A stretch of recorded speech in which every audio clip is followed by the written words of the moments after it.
Njengamanje mfethu okufisayo nofisa usikulele khona ikuphi nongakucela mhlawumbe abantu South Africa mhlawumbe ukuthi bakulele ngakho. Mina engifisayo ukuthola nokusizakala khona kakhulu njengamanje kumayelana nesikhumba engikusona. Isikhumba siyangilimaza kakhulu. Ilanga melishisa ngiyasha kufana nokuthi ngisemlilweni. Ukushisa ngizwani nakho. La ngishe khona nje kubuhlungu and kuneyinhlungu engizwayo ngalento ingaphakathi because le indlela abenza ngayo bengenza skin graft emzimbeni. So ingaphakathi alikapholi uyaluma umzimba. So ingafisa ukuthi ngisizakale ngakho mengathola indlela ukuthi ngibe nezinto mhlawumbe zokugcoba engakwazi ukungisiza ukuthi isikhumba sithambe kuze singakwazi ukuthi because mase dry siluma kakhulu. La nokuthenini ke mhlawumbe mengathiwa ngathola mhlawumbe ummeli mhlawumbe ongakwazi ukungisiza angimele kuleli cala ngoba ngendlela kwenzakala ngayo ayi angicutisekile kangako angicutisekile ngibona ngathi kuhamba kancane ngoba nangeko imali nginengane kumele ngiyondle angikwazi ukuyondla nami ngimele ngidle angikwazi afford ukuthi ngithenge izinto zokudla nezokugcoba yonke lonto le because angisasebenzi la bengisebenza khona before angisasebenzi. So nje bengathola uxhaso ukuthi ngisizakala ukuthi kwenzeka isifiso engisifisayo ngakuthokozela kakhulu.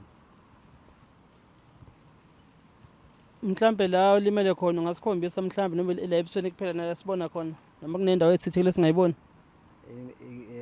Ngakuvezela akunankinga. Okay, ngenzela mfethu ukuthi la besicela kubona usizo abawodokotela mhlawumbe nama specialist bezokwazi ukubona mhlawumbe ukuthi uma kukhona ongavela ukuthi angakwazi ukulekelela mhlawumbe ukuthi abone ukuthi okay umonakalo ungakanani.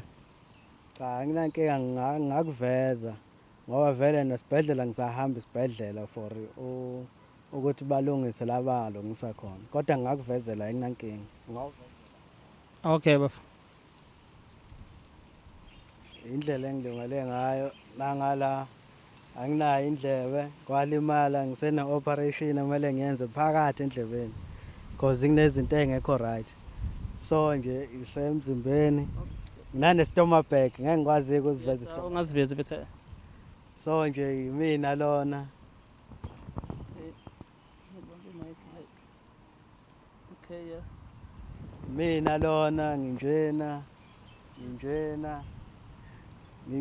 ngala abo umlomo ubutshekile kudonsekile yonke le ndawo le idonsekile nazi emhlaneke ngemuva ngazi noma ngakuvezela. Hayi mfethu.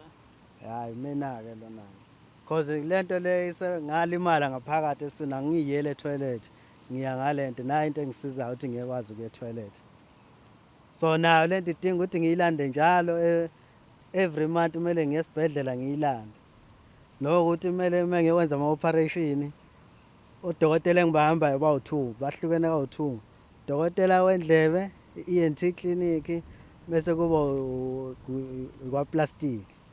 So udokotela ubizo lwakho usuku mhlambe ngiya kabili ngenyanga eyodwa esibhedlela ngihamba odokotela abahlukene noma udokotela angibize mhlambe kabili ngenyanga oyedwa noma unyangibizele kabili ngenyanga gcine sengiya ka4.